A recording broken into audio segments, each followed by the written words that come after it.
So first we'll have Michelle Van Handel, who is a health scientist and researcher. She is the Associate Director for the Program and Performance Improvement Office at CDC's National Center for HIV, Viral Hepatitis, STD, and TB Prevention. Michelle works with colleagues across CDC to evaluate and enhance the efficiency, outcomes, and impact of NCHHSTP programs, policies, and activities. After Michelle, we will have Rae Hutchison. Rae is the Deputy Regional Administrator for the Health Resources and Services Administration, HRSA, Office of Intergovernmental and External Affairs in the Region 7 office. So we are in HHS Region 7. HRSA IEA is the principal agency for intergovernmental and external affairs, regional operations, and tribal partnerships. Rae's office serves Iowa, Kansas, Missouri, and Nebraska by providing on-the-ground outreach and technical assistance to increase the reach, impact, and stakeholders' awareness of HRSA programs. After Rae, we will have Yngvild Olsen. Dr. Olsen is the director for the Center for Substance Abuse Treatment, or CSAT, in the Substance Abuse and Mental Health Services Administration, SAMSHA. She has a long history of working in the addiction treatment field to expand access to care and enhance quality. Dr. Olsen has previously held numerous senior volunteer leadership positions in addiction medicine, including Vice President of the American Society of Addiction Medicine, President of the Maryland Association for the Treatment of Opioid Dependence, and President of the Maryland, D.C. Society of Addiction Medicine. Our next panelist is Liz Romer. She is the Chief Clinical Advisor at the Department of Health and Human Services Office of Population Affairs. She previously worked as a strategy consultant for the Colorado Collaborative for Reproductive Health Equity to reduce disparities in reproductive health through capacity building and care delivery transformation. She is a family nurse practitioner and an expert in sexual and reproductive health, committed to improving the health and well-being of adolescents and young adults using care delivery innovations. And finally, we will have Commander Luz Rivera. Commander Rivera is the Regional Director for the HHS Region 6 PACE program, which includes Arkansas, Louisiana, New Mexico, Oklahoma, Texas, and 68 federally recognized tribal nations. She is an active duty U.S. Public Health Service Commission Corps officer, a clinical psychologist, an educator, and a regulatory and health safety specialist leading the regional Ending the HIV Epidemics in the U.S. initiative. So I'll first ask Michelle to come. And I'll say you can either sit there if you'd like, there's mics on your chairs, and have it more casual, or you're welcome to come up here to the podium, whatever you'd like.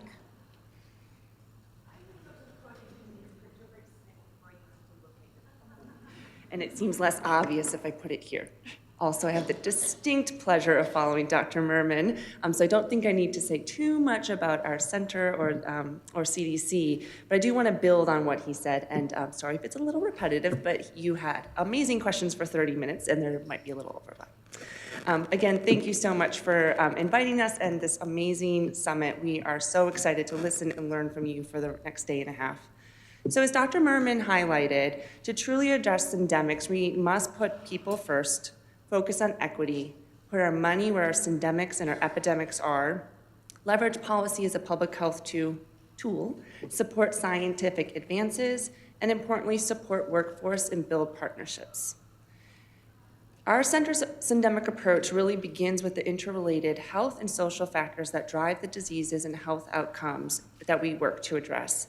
And it works to address these contributing and driving factors as well as the underlying infections by implementing high-impact strategies that work toward holistic service delivery for populations affected by multiple diseases and conditions with the goal of improving health and quality of life. And so we've identified 5 impact high priority strategies that are scientific and programmatically driven to begin to advance our syndemic work and to embed this work in how we operate. And these are not going to be new and super insightful, but I think what they do is they give us some strategy buckets to think about what are some innovative ways that we can do this work that is new and builds on the amazing work that's already being done in the field. And so those 5 strategy areas are venue-based multi-disease prevention, multi-pathogen testing and linkage, routine case investigation and outbreak response, health communications, and integrated and aligned data systems. Those are big. And so we arrived at these 5 strategies by building on our current NCHSTP priorities, aligning the work with our guidelines and evidence from the field, input from key partners. And they are also integral across our programs and complement other federal, CDC, and center initiatives, including our equity initiative, CDC's Moving Forward, and other federal strategic and action plans. We're also focused on implementing these, as Dr. Merman highlighted, in the right populations, in the right places, whether that's geographically oriented or based on venues. And to build on these a little bit, I just want to provide a few examples of what we're currently working on and what we're exploring further within each of these buckets. Also to give a little bit of idea what I mean when I use these really big phrases. So the first one, again, was venue-based multi-disease prevention. And Dr. Merman highlighted the What Works in Schools program, but I just want to echo it a little bit more, because I think this is really important for thinking about how do we look upstream and what are the places and how do we reach those populations, whether it's to reduce adverse childhood experiences or to provide comprehensive sexual education. And so again, in schools implementing the What Works in Schools program within CDC-funded districts, students were less likely to have ever had sex, have 4 or more sexual partners, less likely to be currently sexually active, miss school due to safety concerns, and be forced to have sex or use marijuana. Another example in this space, which is very, very much at a topic of the week for us here, is harm reduction. And so CDC's vision and mission for harm reduction is to eliminate infectious diseases associated with drug use, to decrease morbidity and mortality and incidence and stigma among people who use drugs through evidence-based solutions and coordinated partnerships. And we've identified 4 priorities to be achieved by 2026. First, as Dr. Merman mentioned, to establish a nationwide syringe services program infrastructure that is really part of our U.S. public health care system. Decrease injection drug use for those who are interested and ready. Establish coordinated surveillance and monitoring systems for infectious disease indicators associated with drug use. And the 4th is to collaborate at the federal, state, and local levels to reduce infectious disease consequences. Our second bucket is multi-pathogen testing and vaccines. One of our current projects is to work with the American Medical Association to develop a toolkit that is supporting how some of the best practices are for implementing routine screening for multiple infections in community health centers and emergency departments. We're hoping to have the community health center one rolled out this fall, and then the emergency department one we're currently piloting to see how it is adapted, and we'll hope to roll that out next year. Our division of HIV prevention is really encouraging a status-neutral model. I think it's been mentioned that there was a letter earlier this year between HRSA and CDC to really ensure a no wrong door approach to link people to care, prevention, and essential services that they need. And this is also shown in how we're investing our HIV funds in STD clinics to expand the reach of HIV testing, PrEP, PEP uptake, and same-day initiation of HIV treatment. In our third bucket, we have routine case investigation and outbreak response.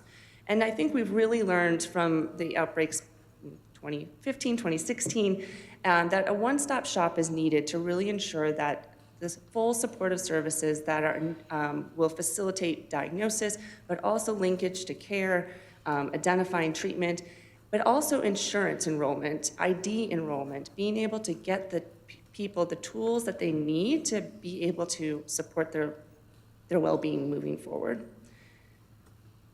And we're also continuing to support and prioritize the disease intervention specialist workforce. We know that there have been some challenges, and we are going to continue to prioritize that support. And that also includes expanding partner services and how we support that workforce with training. Our fourth bucket is related to health communications, and I think this is really well highlighted during the MPOX response, where we've highlighted the need for comprehensive sexual education that reduces stigma and provides sort of a more destigmatizing health messaging. And then our last but not least, our fifth bucket is integrated and aligned data systems. Dr. Merman mentioned our CDC's data modernization initiative, which is really focused on making system-level changes so that we have better systems that align across diseases and have more consistent data elements so that we, even if the data systems aren't connected, we have comparable elements across systems. But in the meantime, we do have our surveillance data available on NCHS-STP's Atlas Plus, which includes 20 years of surveillance data for HIV, STDs, viral hepatitis, and TB at the national, regional, state, county, and for some indicators, metropolitan statistical area. And that allows you to look side by side, whether it's at the national level, by state, or by counties, and you can also zoom in on your own state and produce your own state maps at the county level for each of those and look at different infections side by side. And these strategy areas can't be done without a different, really facilitating supports, whether it's policy intervention, scientific innovation, or administrative and operational facilitating factors. And so within the policy space, we have a new cooperative agreement, Cecily is leading, that looks at policy as a public health intervention and invests $7.5 million over 5 years to conduct law and policy analyses, as well as to support law and policy TA center. Within science, we have our center's epidemiologic and economic modeling agreement, which works with 2 academic partners, consortia of partners, and we look at a variety of things, whether those are disease-specific, but we're also increasingly looking at what are the effects of a syndemic approach.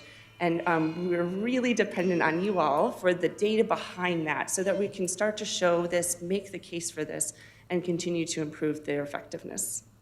And then within administrative factors, we have supportive language for flexibility that is currently in our cooperative agreements. So for example, in our HIV and STD flagship cooperative agreements, we have language that allows for applicants and then thus recipients with the capacity to implement integrated screening activities should continue implementing those service integration activities and are eligible to utilize up to 5% of the requested total funding amount to enhance these efforts. But we know that operationally that can get challenging, and so we're also exploring how best to ensure all programs are aware of these flexibilities, and I'd love to hear from you all if you're aware of this flexibility, and if so, how you're using it, or why you're not, if there are certain challenges. That can be today, that can be in the next 30 minutes, or it can be throughout the day tomorrow, and I'm also happy to share my contact information. We'd really love to hear from you. And so in closing, we know there is more to learn and do, and we're so excited to hear from you for the next day and a half, to hear about your successes, your challenges, how we can better support this important work to improve the health of people who are living with or experience increased risk for HIV, viral hepatitis, STIs, and TB. Thank you so much.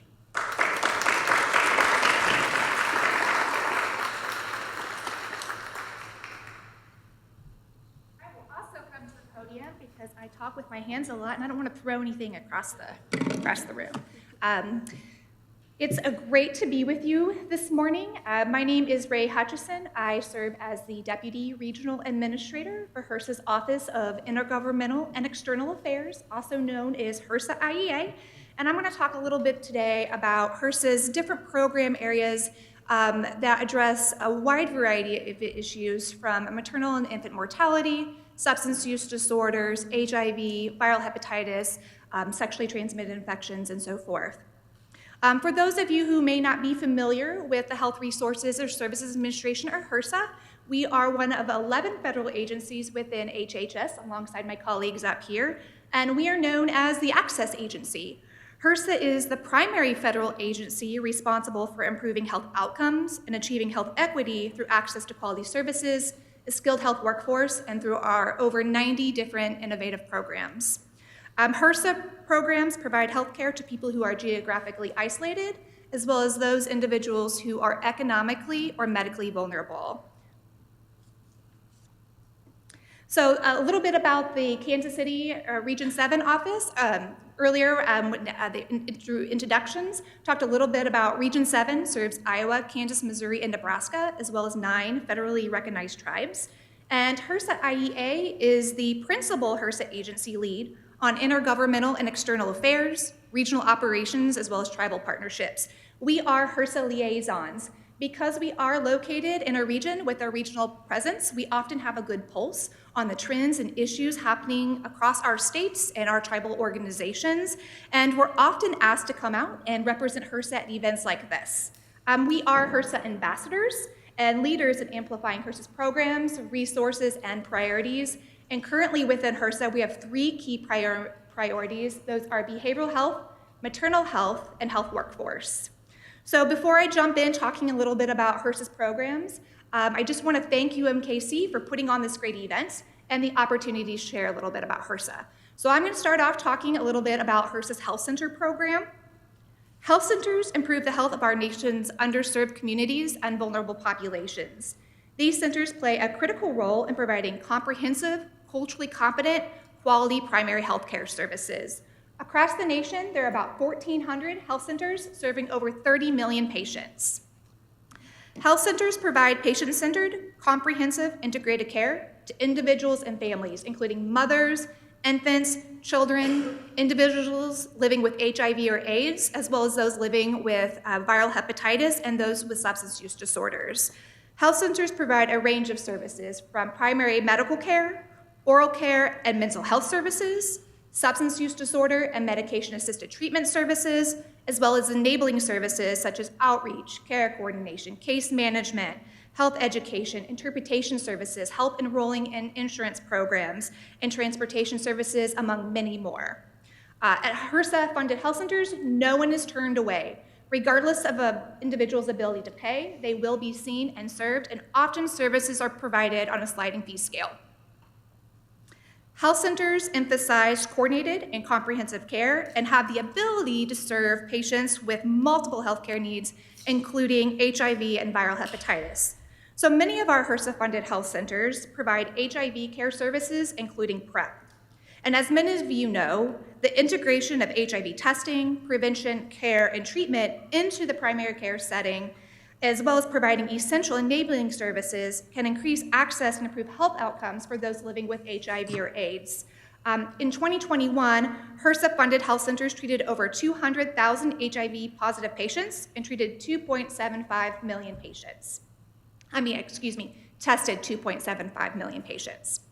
Many of our health centers also provide services, viral hepatitis services. So integration of viral hepatitis testing, vaccination, and other prevention care and treatment can increase access and improve outcomes for at-risk patients and patients living with chronic infection. And in 2021, health centers tested over 1.1 million patients for hepatitis B and over 1.9 million for hepatitis C. And I know tomorrow, one of the HRSA-funded health centers, Casey Care, is going to be talking a little bit about a panel. They are doing phenomenal things in the Kansas City metro area alongside all of our health centers across the nation. So that'll be a real treat to hear what Casey Care is doing to address the syndemic approaches. So I'm going to pivot and talk a little bit about our Ryan White HIV/AIDS program. So Ryan White provides a system of HIV primary medical care, medication and support services for low-income individuals living with HIV and their affected primary family members. More than half the people with diagnosed HIV in the U.S. receive services through Ryan White. For more than 3 decades, the program has worked to increase health equity, stop HIV stigma, and reduce health disparities by caring for the whole person and addressing social determinants of health. The program funds grants, states, cities, counties, and community-based organizations to provide care and treatment services for people living with HIV to improve health outcomes and reduce HIV transmission. There are 5 defined parts of Ryan White. Each has a different funding purpose, including providing medical and support services, medications, technical assistance, clinical training, and the development and dissemination of innovative HIV care treatment strategies through research and demo projects. For example, the Ryan White Part D funds outpatient, family-centered, primary, specialty medical care for low-income women, infants, children, and youth living with HIV. Part D funding also may be used to provide support services with people living with HIV and their affected family members. Ryan White's Part F, Special Projects of National Significance program, supports the development of innovative models of HIV care and treatment to quickly respond to the emerging needs of program clients. So for example, one initiative is a demonstration project that links people with the hepatitis C virus also living with HIV who are receiving care through Ryan White to care by leveraging existing public health surveillance with clinical data systems. And other initiatives focus on strengthening systems of care for people with HIV and opioid use disorder, as well as improving STI screening and treatment among people living with or at risk of HIV.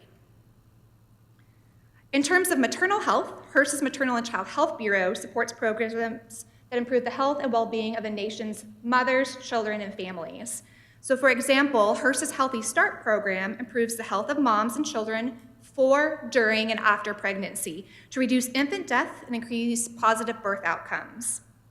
The Alliance for Innovation on Maternal Health, or AIM, reduces maternal deaths and severe illness by promoting safety practices in hospitals. And the AIM, focused on community care initiatives, reduces maternal deaths and severe illness by promoting safety practices in outpatient clinics and community-based organizations. HRSA is also invested in the mental health of our nation's mothers. So Mother's Day 2022, HRSA launched the National Maternal Mental Health Hotline. That's 1-833-TLC-MAMA.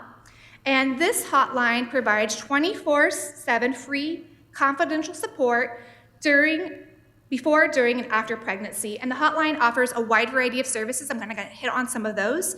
Phone to text access to professional counselors in real time. And these counselors speak both English or Spanish. Folks receive response within minutes. The counselors provide access to resources. They will also provide referrals to local and telehealth providers, as well as support groups. They provide culturally sensitive support and trauma-informed care. They are trained in best practices in trauma-informed care. And there's also interpretive services in 60 different languages. There's also a relay service for those who are deaf or hard of hearing. So finally, thinking about HRSA's rural health portfolio and the programs that we have within our Federal Office of Rural Health Policy, this office teams up with communities to support community programs and shape policy that improves the health of our nation's rural Americans. So within this office, there's a wide variety of programs that address substance use disorders as well as maternal health issues. So one of those is the Rural Communities Opioid Response Program, or RCORP, and every time I say that, I think, wow, in the federal government, we just have like of acronym words and titles for the programs that we put out there. So it's affectionately called RCORP, and RCORP is a multi-year initiative with over $500 million investment to rural communities to provide direct funding and technical assistance to rural communities to address a wide variety of behavioral health issues, including substance use disorder and opioid use disorder. And then in the last couple of years, it's expanded to address other substances, including alcohol use disorder and psychostimulants. So RCORP, they have programs that address medication-assisted treatment, child and adolescent mental health, which I was super excited about. That funding opportunity closed a couple months ago, and I think it was very much needed to expand that portfolio to think about child and youth behavioral health. And then we also have a program that's dedicated to neonatal abstinence syndrome under the RCORP initiative. Finally, within the Office of Rural Health Policy is the Rural Maternity Obstetrics and Management Strategies Program, another mouthful. We affectionately call that the RMOMS program, and the RMOMS supports access to maternal and obstetric care in rural communities. RMOMS improves health outcomes for mothers, infants, by building networks to coordinate care, leverage telehealth and specialty care, as well as linking to state Medicaid programs. In fact, later on this afternoon, I'm going to be hosting a webinar that's spotlighting the RMOMS program and 2 grantees here in the Region 7 area out of Missouri, down in the southeast corner, talking about some of the efforts that they're doing to address social drivers of health for the communities that they serve, particularly focusing on substance use disorder and pregnant mothers. So that's just a little snapshot of some of the programs that we have that address a wide variety of the issues that we're talking about over the next 2 days. Across HRSA's bureaus and offices, we truly do collaborate to address a wide variety of areas. So the Our Moms program, for example, is a collaboration between our Maternal and Child Health Bureau as well as our Federal Office of Rural Health Policy. The work that goes on in our health centers in Ryan White, those are collaborations between our Bureau of Primary Health Care and the HIV/AIDS Bureau. We also have some stuff coming down the pike that is updating HRSA's intimate partner violence strategy, where that leverages the expertise and skill set across all of HRSA's 16 different bureaus and offices to address intimate partner violence in health centers, but also among other healthcare settings and social service organizations. So I would talk your ear off all day long if you would let me, so I'm going to turn it over to my next federal colleague. Thank you.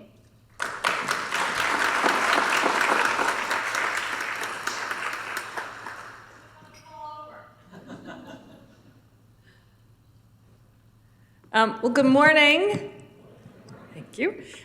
So I'm Yngvild Olsen, and it is just such a pleasure to be here, to be with all of you, my fellow colleagues.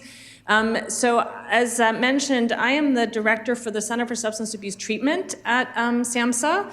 I'm an addiction medicine specialist physician and a general internist by training, and I was so excited when I heard about this because the whole syndemic kind of approach and the challenges that we're talking about are incredibly near and dear to my heart. Before coming to SAMHSA, I started there about almost 2 years ago in September. I was the medical director for an opioid treatment program in Baltimore City for 10 years, and we included lots of all the things that we've been talking about today. And I will just share a little personal story. So one of the first patients that I treated for hepatitis C and who was cured, so she had a very stable opiate use disorder, on methadone, and hepatitis C, some mental health conditions. But when I showed her SVR results after her treatment, that they were undetectable, she was cured, she cried. And she said, this is the first time in my life that I have ever been cured of anything.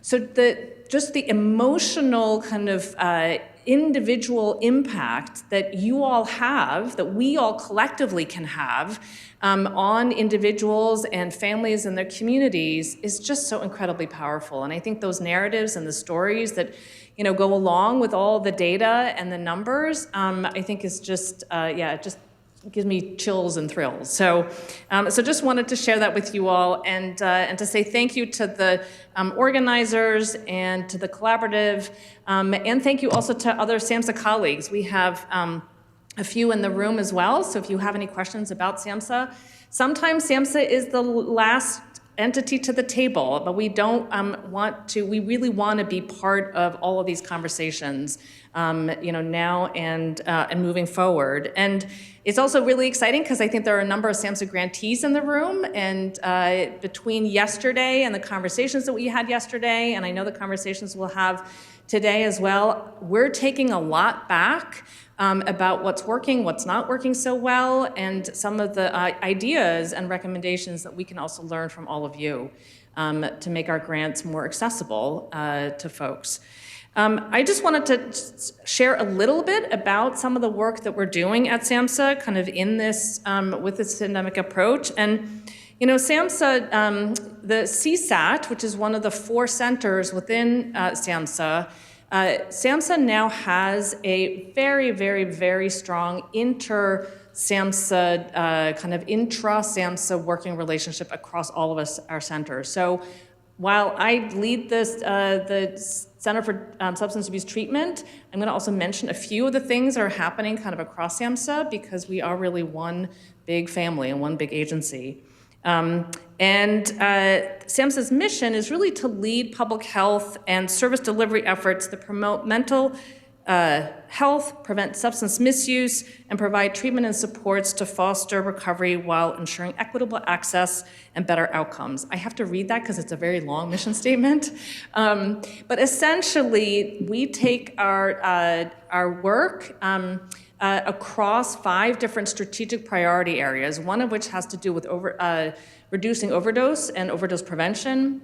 The other that is really relevant to today and this event is integrated care. and making sure that there is no wrong door, much as you've heard from our other colleagues, because people don't come with just one thing. People don't walk through our doors of specialty behavioral health treatment clinics or settings or SSPs or FQHCs or all the acronyms that we all live with as little pieces. They come as whole people. And so that whole person approach is also something that we are really striving to advance at SAMHSA in many different ways. We do that through several different buckets of work, so through policy, through grant making, both service and technical assistance and training grants, as well as we have a regulatory role. Just to kind of highlight a few of those things that are relevant for the populations of focus that we're really talking about, for me, the centering people who use drugs and really centering people who have a substance use disorder in all the work across trauma-informed care principles, equity, using data and evidence, and then recovery. Those are 5 principles that cut across all of SAMHSA's work, no matter what it is that we do. And a couple of the policy changes that I have really been excited about recently is that many of you may know that in the Consolidated Appropriations Act of 2022, for the first time in 20 years, prescribers, whether it's physicians, nurse practitioners, physician's assistants, a range of individuals, no longer need to have a special waiver to prescribe buprenorphine for the treatment of opioid use disorder.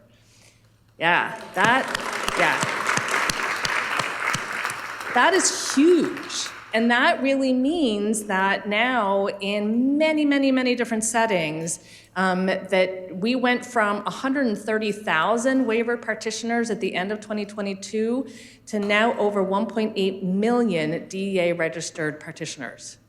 It could be a game changer. Part of what we now, along with our partners at the DEA, because they also have a big role in this, we are working incredibly, incredibly hard to get that word out, that now you have an opportunity to really be able to make a huge difference by providing life-saving therapies that can absolutely save people's lives. Methadone and buprenorphine have been shown again and again and again to reduce the risk of overdose from opioids by over 50%. And yet they are incredibly underutilized. So that's a big piece of the work that we're engaged in. There was a companion provision in the Consolidated Appropriations Act that also spoke to the need for substance use disorder training of those 1.8 million DEA registrants. Because I met a couple of medical students yesterday from UMKC, Ruse for Recovery, and they said that they had gotten 2 hours throughout their 4 years of medical school in SUD training. That is the same number of hours that I got 30 years ago. So we need to really kind of work to change that. And some of our grant programs, the Provider Clinical Support System, the Opioid Response Network is here, the ATTCs, really are some of the solutions to be able to completely advance and make sure that people are actually getting that training that includes all of those principles that I talked about initially. So those are kind of 2 really key policy changes, I think, that can have a huge impact on the populations that we're all caring about. The other thing I would just mention is that SAMHSA just recently released for public comment a first ever harm reduction framework. Thanks to many of you in the room who were part of the first ever harm reduction summit that was convened in December of 2021, I think, with CDC and SAMHSA and ONDCP. That will be open for public comment through August 14th. So I would highly recommend that people look at that on the SAMHSA website, and please, please, please provide your comments. We want to make sure that we are hitting the right strides with that. That will also set and continue to set the stage for SAMHSA's framework for all of its harm reduction work. And some of the grants that I know we talked about yesterday, I know that there are some grantees here, the specific harm reduction grant program that also has infused allowable activities for hepatitis C and HIV and other hepatitis testing and diagnosis and vaccinations. As a general internist, I think that making sure that across the board, we are infusing all of those allowable activities and making sure that we're identifying individuals and getting them tested, diagnosed, and then treated is important across all of our grant programs. So we have 15 grant programs now across SAMHSA, 10 of which sit in CSAT, in the center where I'm the director, that actually allow for, or in many cases require, testing and referral to and linkages to care for people for HIV, hepatitis, all the hepatitis, but particularly hepatitis C and vaccinations. The linkage to care is really important for us because the one thing that we do not have the authority to do is to pay for treatment. So we really rely on our colleagues at HRSA and all of you in the room to make sure that we are absolutely making those linkages become real and getting people treated, because that is the end game that we really want to make sure that people are getting that treatment and have access to that treatment.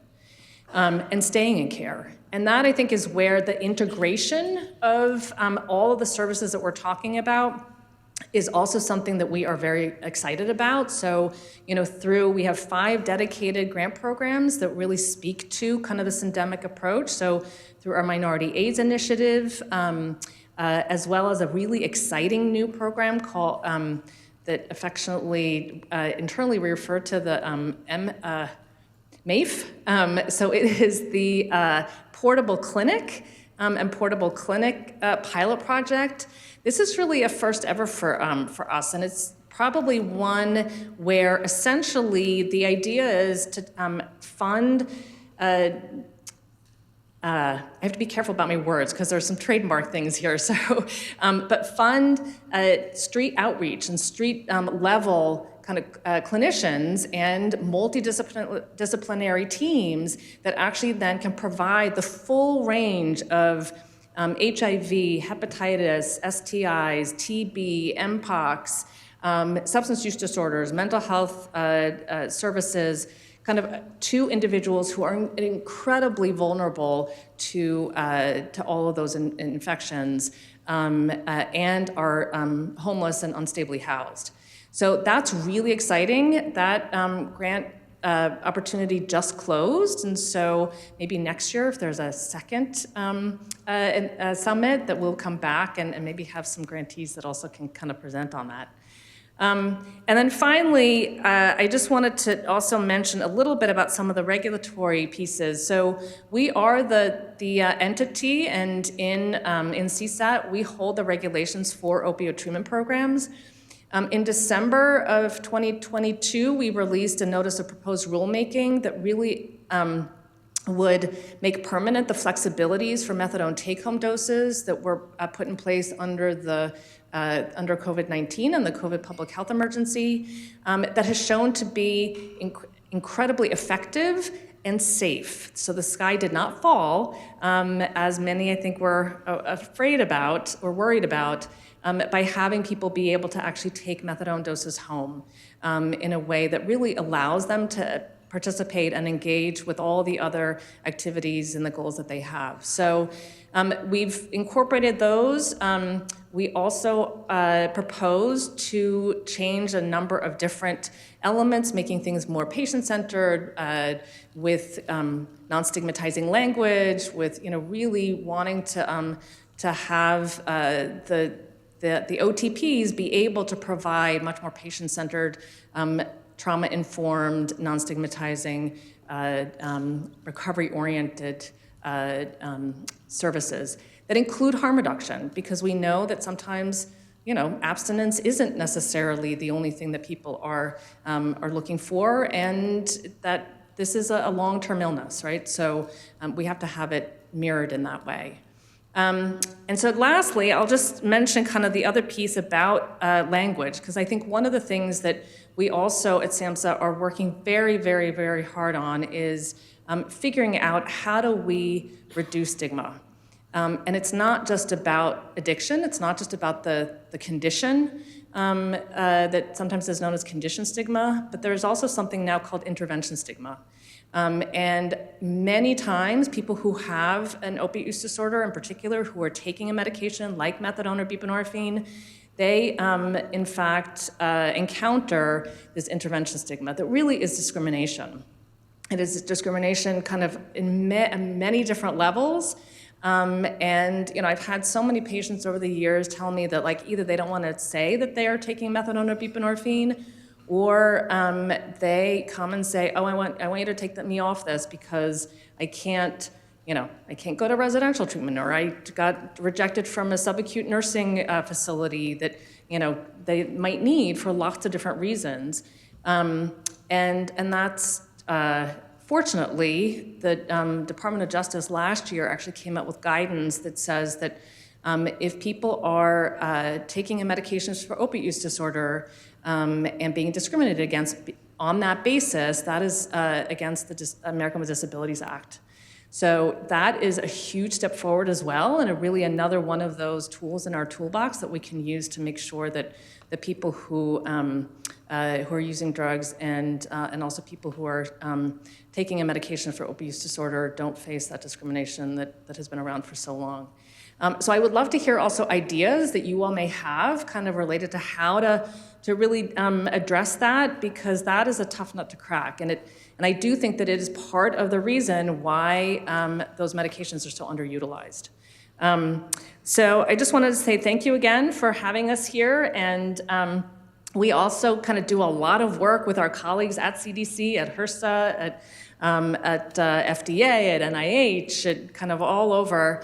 For example, last week we had a 2-day naloxone saturation policy academy that brought 10 states together to really look at how to get to communities that are at really high risk. It was SAMHSA and CDC and ASTO and NAZADAD and kind of ONDCP. We had because we really can't do this work by ourselves. We need to really be doing it all together. So collaboration is really that key. So thank you again, and look forward to the conversation.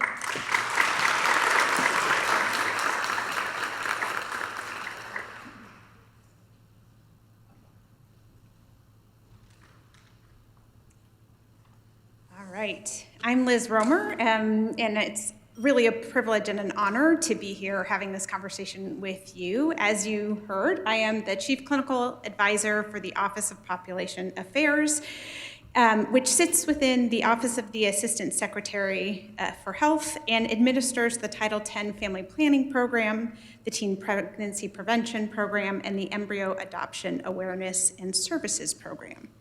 OPA advises the Secretary and the Assistant Secretary for Health on a wide range of reproductive and adolescent health topics, including, as you might imagine, teen pregnancy prevention, family planning, sterilization, as well as other population issues. The Office of Population Affairs promotes health across the reproductive lifespan through innovative, evidence-based adolescent health and family planning programs, services, strategic partnerships, evaluation, and research.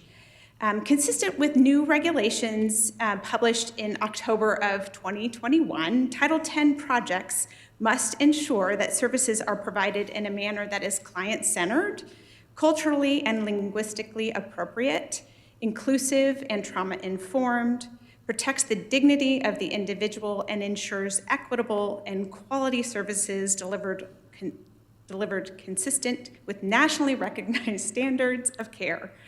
That's a lot, and that, I think, really well defines why we're here at this conversation today. The priorities for OPA under Title X are advancing health equity through the delivery of Title X services, improving and expanding access to Title X services, and ensuring the delivery of the highest quality care. And I think as a provider who is the third of three standing up here today, talking about or has the experience of sitting in front of individuals and really wanting and acknowledging the whole being and the appropriateness and desire to figure out how we can, through our various programs and whatnot, figure out how to meet those needs and acknowledge the intersection of all the different elements that of the person who is sitting in front of us. Title X recipients provide a broad range of services, and I like to, think of this in a visual way, of which you can also find in the Quality Family Planning guidelines. But if we were to talk about the core services of Title X, you think about concentric circles, or a circle that really identifies what's within the core of what must be included in high quality care. Includes pregnancy prevention and birth spacing, pregnancy testing and counseling, assistance to achieve pregnancy, basic infertility services, sexually transmitted infection and services, and other preconception health services. In addition, to really give you a little bit of better sense about Title X, if you're not familiar with it, the services are voluntary, confidential, and provided regardless of one's ability to pay. For many Title X clients, Title X clinics are their only ongoing source for health care and health education. To give some numbers to that, 4 out of 10 clients seen in a Title X health clinic, they are their only source for healthcare services. And 6 out of 10 it is their usual source of Title X or of healthcare services. So to use the language, and I'm so grateful that it's been used 3 times, but it is in my notes as everybody else, and probably highlights, why the syndemic, the conversation that we're having today, which is there is no wrong door. And I think that is the importance of the family planning and Title X network in this conversation, as there is no wrong door to services, and acknowledging that while there is this core set of services that are required within this program, we recognize and are expanding our, not only our vision and understanding of what family planning related services, which would be the next circle outside of that, but really understanding the impact that that has upon the individual and their ability to achieve their reproductive goals and desires. So Title X projects may also provide other reproductive health related prevention services that are considered beneficial to reproductive health, such as HPV vaccination, provision of HIV pre-exposure prophylaxis or PrEP, breast and cervical cancer screening, screening for intimate partner violence, obesity, smoking, substance use disorder, mental health, and other related services.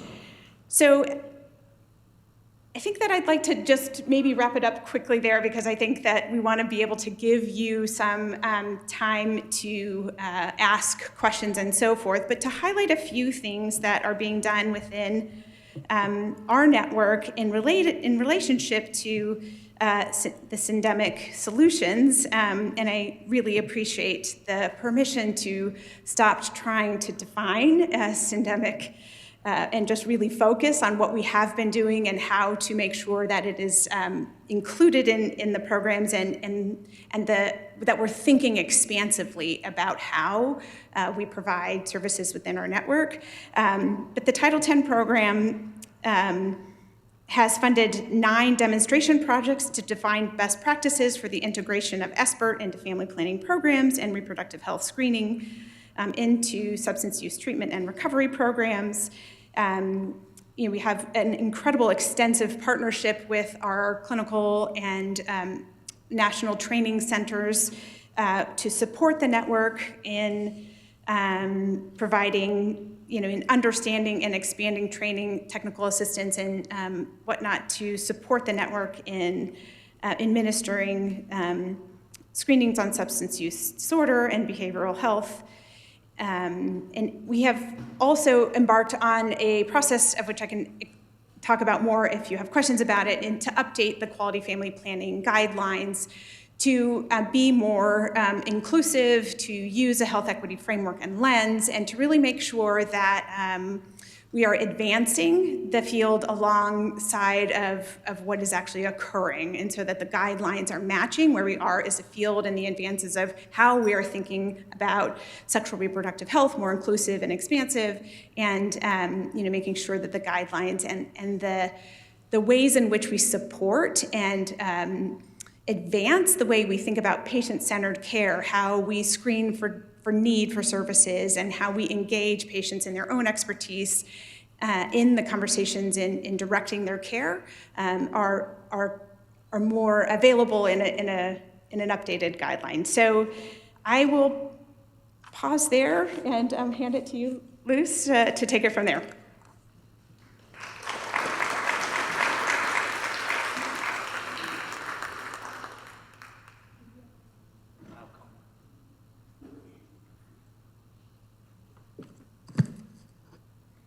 Hello, everyone. So I work for the Office of Infectious Disease and HIV/AIDS Policy. And what we do in this office is we coordinate the development, implementation, and reporting of multiple national strategic plans and initiatives. So this office is the office that works with the National HIV/AIDS Strategy, the STI National Strategy, the viral hepatitis national strategies, and the vaccine strategies. And when we talk about vaccines, what we're trying to do is to increase people's confidence in routine vaccinations. So all of these initiatives, what they do is they provide the foundation for the syndemic approach. And we don't do this by ourselves. OIDP, for short, is leading this effort by connecting and convening multiple experts and federal partners, multiple stakeholders, and the public to come together and decide the plans that are needed to get the results that we all need as a nation. So they're under the direction of OIDP and in collaboration with everyone. So all of those plans are addressing multiple disease interactions. They're also addressing social and structural factors, and they're leading where the greatest burden is happening. So we're working in multiple levels. Also, OIDP is the office of the Secretary for Health that has multiple councils like the PACHA, Presidential Advisory HIV/AIDS Council, where the members are members from the community. So when there is a vacancy, there will be a federal registry, and all of you are welcome to apply, and you have the opportunity to be part of this council. And if you're not a member of the council, every time that the council meets, there's a request for public comments. And we invite everybody to provide public comments. You could do it in person, you could do them virtually, or you could send them in writing. So everything that you're saying now and your needs could be part of the actions that are being taken by the Office of Infectious Disease and HIV Policy.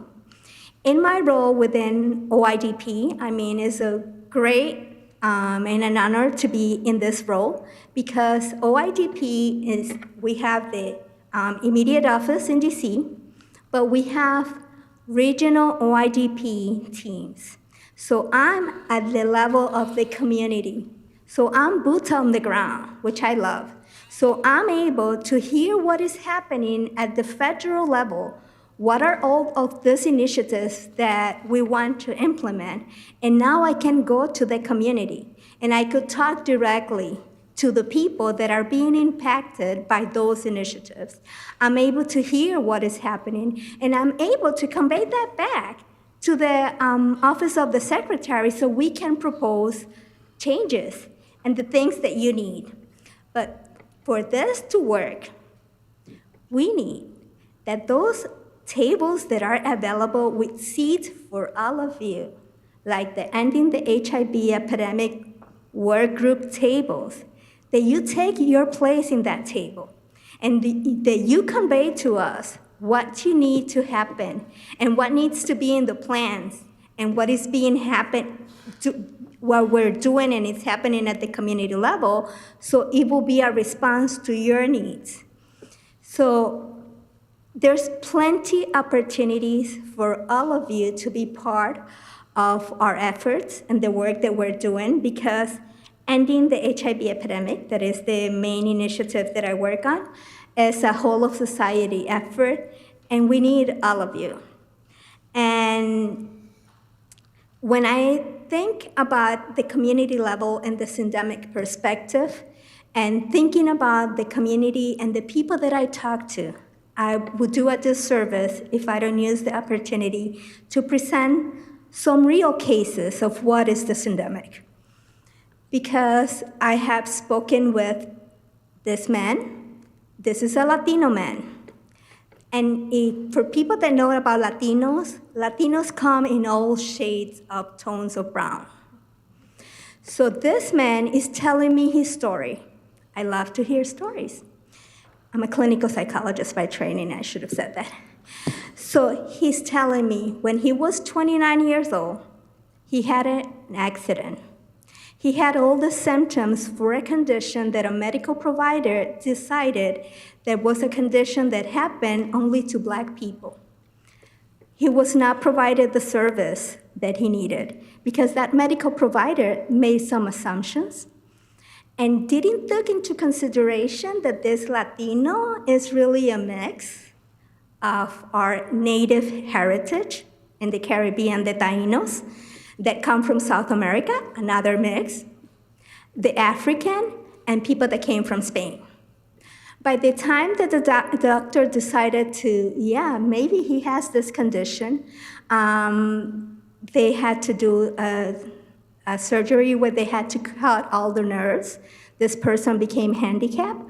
I'm meeting him in his late 70s, and he's telling me this is how multiple diagnoses, when you connect to them, social and structural factors that are impacting, now you're seeing that based on the color of your skin, based on your race, based on the zip code where you live, based if the provider thinks that you have the resources to buy the medication, based on the zip code where you live, there will be probably food insecurity, or they could be the products and vegetables that are available to you are not the same as the ones that are in that zip code where the same chain has people that are able and the means to buy better products, right? So it's not equal. It's not equal, and the treatment and care that we're receiving is not equal. That's what people at the community level are telling me.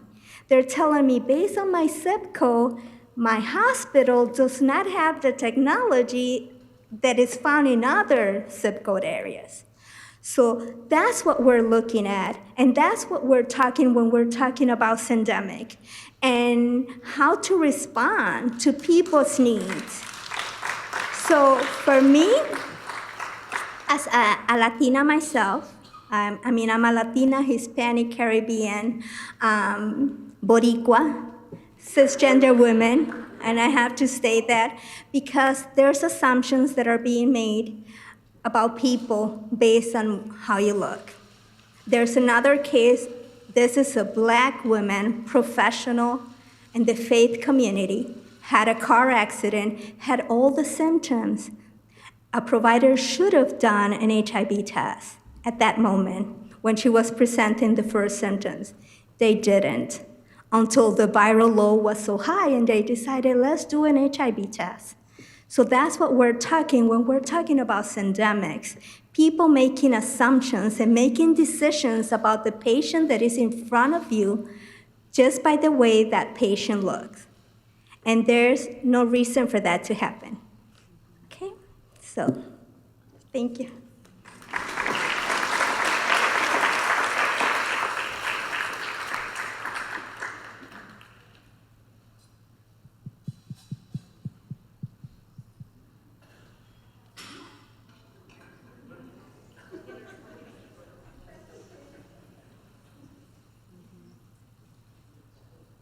So we're going to go ahead and open it up for some questions. Dina and Steph are out there and ready for questions.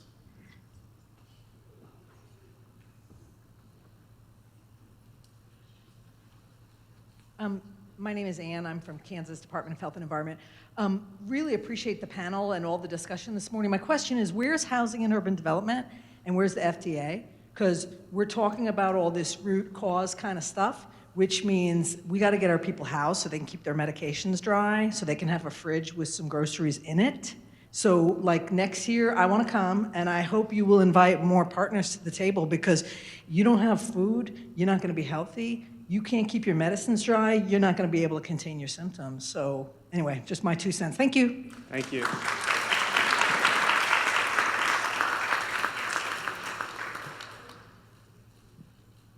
Hello, my name is Yngvild Liu. I'm from Yngvild School of Pharmacy. I have a question for Ms. Van Handel. If researchers want to access CDC surveillance data beyond what is available on CDC website, what would be the process, and would there be any costs? Thank you for that question. So we are, is this on? Okay, we are working to increase the availability of the data. We do want to really make sure that we respect the confidentiality and privacy concerns of the surveillance data. So there are restrictions, and those restrictions are largely with our data use agreements with the states. So if you have a specific question or example, I'm happy to explore that after. I do want to just say we're trying to increase our aggregate data that we release, whether that's on Atlas Plus or through data.cdc.gov, but there are restrictions due to privacy and confidentiality and data use concerns. Thank you. And next question. Hi, I'm General Barry Price from CATCA. First, Commander Rivera, I've been worried about you the entire time you've been sitting on that. You don't seem safe. Yeah. I want to ask you, are you safe? Do you feel secure on that bench? Yeah, so we need to make sure we get a short person's bench, a stool. Hey, so my question, and I've been doing this for 7 years, and I've seen the before and the after, and especially Dr. Olsen and SAMSHA, and I have seen such a tremendous change in partnership and collaboration.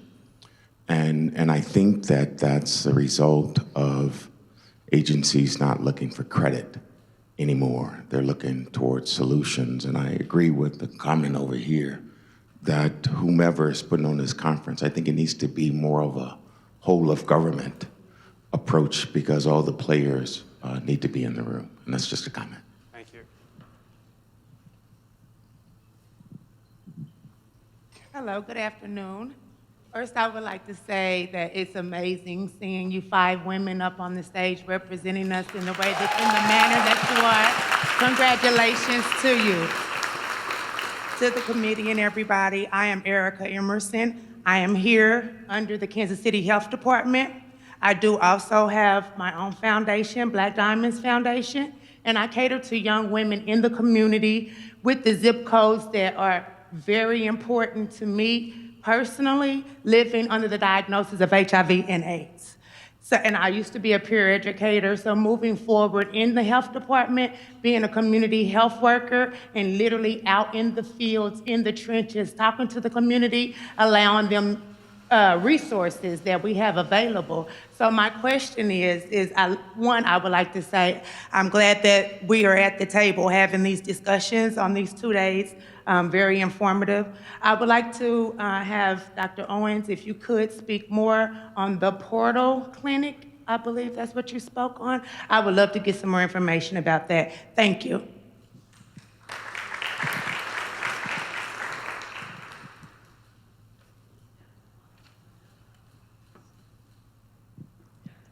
Better? Okay, got it. Well, thank you, first of all, for your work and for being a peer and a community health worker. I think the portable clinic grant opportunity that you mentioned, so it is something that it is currently closed. I just want to kind of clarify that. But essentially, it is a pilot project that SAMHSA, we were awarded some funds. through the Minority HIV and AIDS Fund to do kind of an outreach-based in the community holistic project that we really hope will also then kind of take off and continue after this year. This is the first year of this program.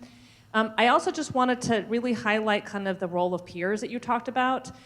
That is a huge, that is a huge piece of also what SAMHSA is working on. And so through the Office of Recovery, through the Peer Center of Excellence, which is also here, that making sure that peers are a huge part of the solution.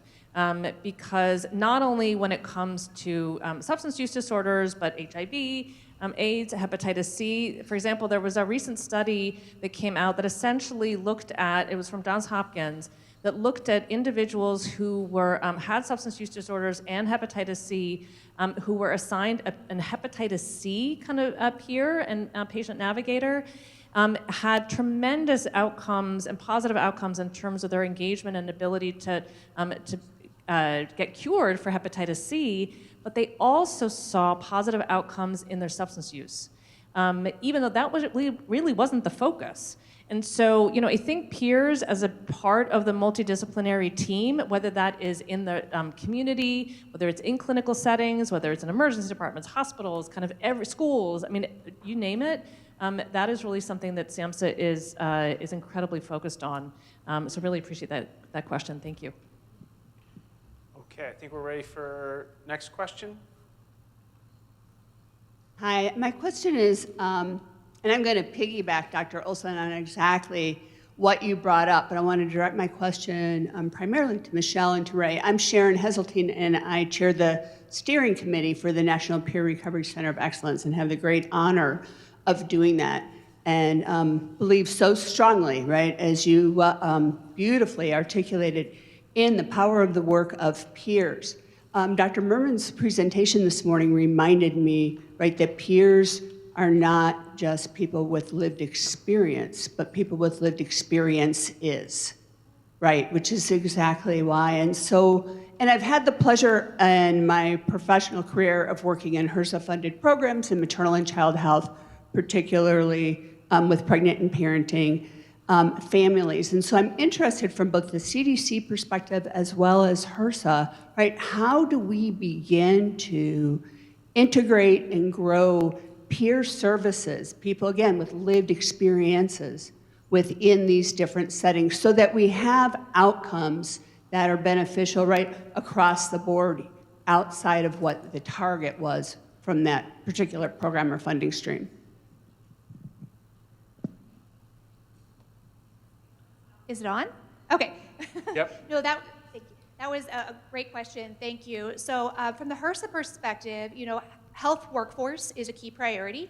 And over the last couple of years through our Bureau of Health Workforce, we are having more opportunities that are geared towards a wide variety of health professionals, not just primary, dental, and mental health, but also for community health workers, peer support specialists, community-based doulas, along a wide variety of folks. And so I think in the next year or so, as we have more funding opportunities open in fiscal year 24, you're going to see funding opportunities come out of HRSA that focus on a wide variety of health professionals, peer support specialists, community health workers, doulas, certified midwives, a wide variety of folks. Through our loan repayment programs, scholarship opportunities for health professionals, but then also within our Maternal Child Health Bureau and some of the funding opportunities that we've got coming down the pike that we have planned that will focus on providing services in the community that will leverage peer support specialists and community health workers. Thank you. I think we have time for one more question. Hi, I'm going to preface this by saying I'm not good at being succinct. But my name is Tim Saubers. I am the Workforce Development Team Lead at the Peer Recovery Center of Excellence. I am also a person who previously used drugs with a substance use disorder diagnosis that I reject and continue to use substances in a way that no longer causes harm to me. And thank you. And I'm kind of saying all that to preface my question about, I've heard a lot of really excellent things and I want to commend everybody for the work they're doing. My question is really, how do you center the voices of those most impacted by these systems, or those at the most marginalized pieces of systemic oppression and harm. When I think of the peer movement, it's rooted in its response to such severe psychiatric incarceration and oppression that people wanted to leave. But now we're being asked to assimilate back in, and I hear we want to elevate the voices of people who use drugs, but where are those people? Are they here in this room? And so my question is, how do you center those people? Not just people with lived experience, not just people who are peer specialists, but people who are doing the work from the most marginalized pieces of those groups. You know, where's the focus on the cis men who can get pregnant, the people who are non-binary or gender fluid? I'm really interested to hear how those voices are being centered in kind of systemic solution making.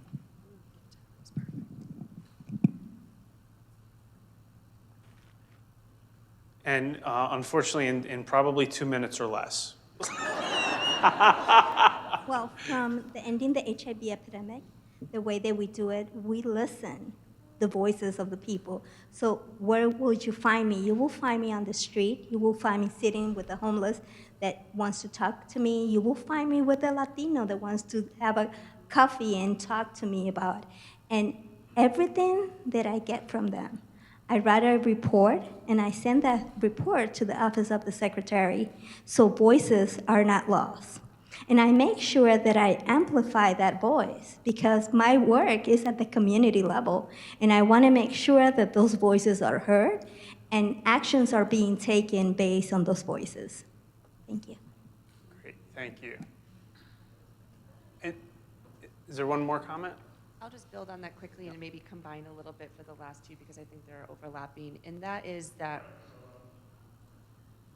you know, we spent 4 years trying to unmute our computers, and now we have to unmute these. So, but I do just want to recognize we have our community advisory boards that we want peer people with lived and living experiences on. We also want to make sure that we are going into the communities. We are, in a big office building sometimes, and we need to be able to hear those stories and then share those stories and really make sure that they are heard, not just internally, but also broadly. And then within our funding agreements, I want to recognize that we have linkage. We call them different things, but I think we want to make sure that the hiring is facilitating so that people with lived and living experiences can be trained and can be hired in those positions so that we really are representing the community within those. I went over, sorry. That's great.